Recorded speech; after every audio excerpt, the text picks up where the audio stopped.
All right, welcome back to Turnbull Garage. So today is an important day because 1 week today I have my mower race. And today I got to get this thing up and running. As you know from the last mower race, it didn't go very well. But I've got a bunch of parts to fix it. I'm in my new shop. It's far from organized, but here, I'm going to turn the light on back here. I'll show you what we got. Basically, I've got my lathe tucked in the corner back there, my drill press and my grinder. I got my press over here and my welder.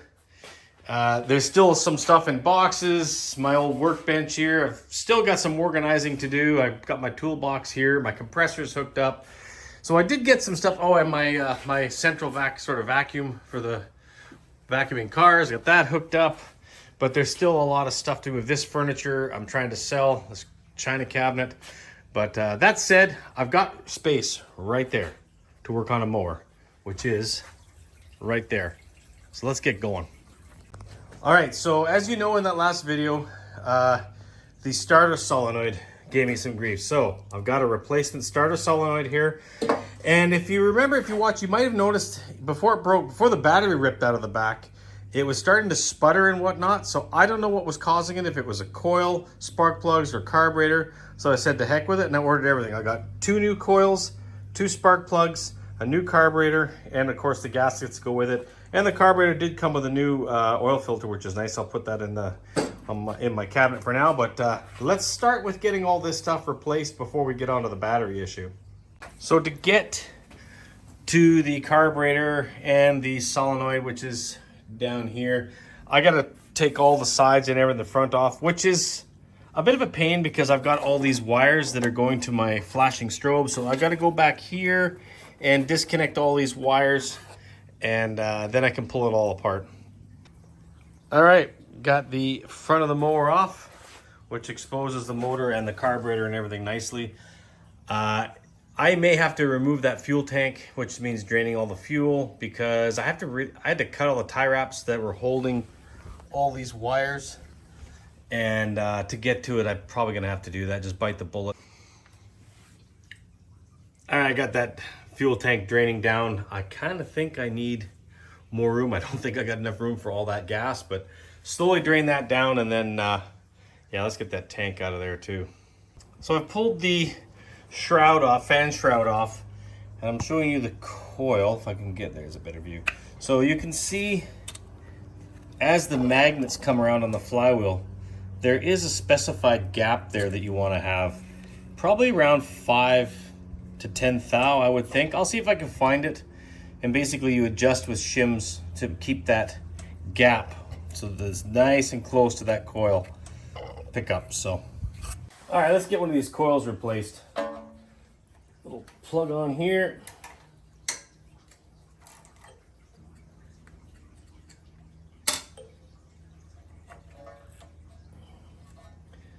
All right, there's one of my coils. It's all rusty and kind of nasty looking. Look at these magnets. I think I'm gonna give those magnets a bit of a sand.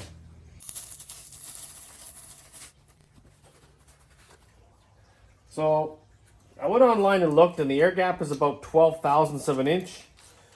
Or another way to do it is actually just, which is a kind of ingenious way, just use a business card. And I just happen to have a Turnbull Garage business card. So we're just gonna snug this up. There we go. So we're basically just gonna push these up against that business card. Get the magnets in there. There we go, that's where I want it, around one right there.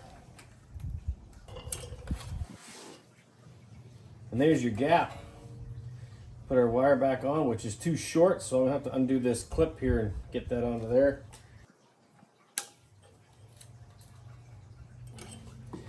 There, now I'll get a tie wrap on there. So I'll do that to the other coil now. And there we got it. Our coils are installed. That's great. Next thing to do, throw in some spark plugs. Got some NGK. What are these? BPR 5ES. So this is a 21 horse Kawasaki. I like NGKs. They are a good spark plug, good quality plug. So we'll throw those in and that should take care of our ignition side of things. Okay, I got my throttle cable disconnected, and let's pull this, and also my fuel solenoid. Pull this off. You know, I talk about how quiet this place is. Just as I'm starting to film here, a chainsaw is fired up out back, so you might hear his chainsaw in the background. No worries, I don't care. Pull this off here. Now I've had this carburetor off before. What's going on? Oh, there we go. All right, there's my carburetor. Oh, leaking fuel everywhere. You're gonna separate this piece here from the carb, which should just come off with a bit of a tap, I would think.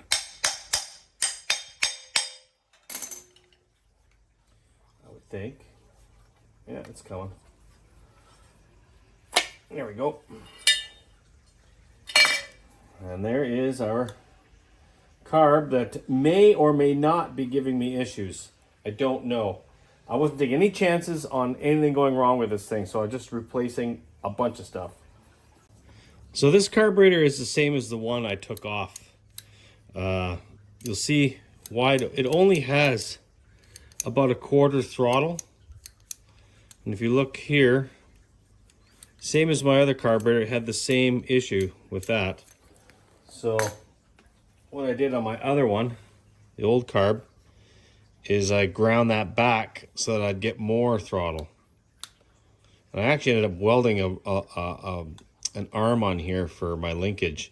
I may or may not still have to do that, but I'm going to go ahead and grind the piece off here so I get more throttle. This is the linkage out of my old carburetor. I had to modify it to make it work. And I thought I could take this out and put it into the new carb. But of course, this being a Chinese knockoff, they never are exactly the same. And the bore, the shaft is slightly smaller. So I've got to make my own. So I made a little throttle arm linkage thing here that I'm going to weld onto there. Actually, what I used was an electrical wire staple. Just banged it out flat, cut it, and yeah, I'll just weld that on there and that'll work. Okay, there we go. We got a throttle. Opens up all the way. Let's put it on. Okay, that is the carburetor installed. Next thing I'm going to do is this is of course what really started all my problems. The starter relay, which solenoid. It goes inside here and connects to my cables here. So I'll do that real quick. All right, the next thing I'm going to tackle is this dog's breakfast of a wiring harness. I've had to mess with it a few times because of repairs, and so I'm going to get this done up right. All right, after probably about an hour and a half, I've got the wires tucked away, ring taped up, so now I can put my fuel tank in, and that'll be just about it for the front end. The last thing I'll do would be the battery.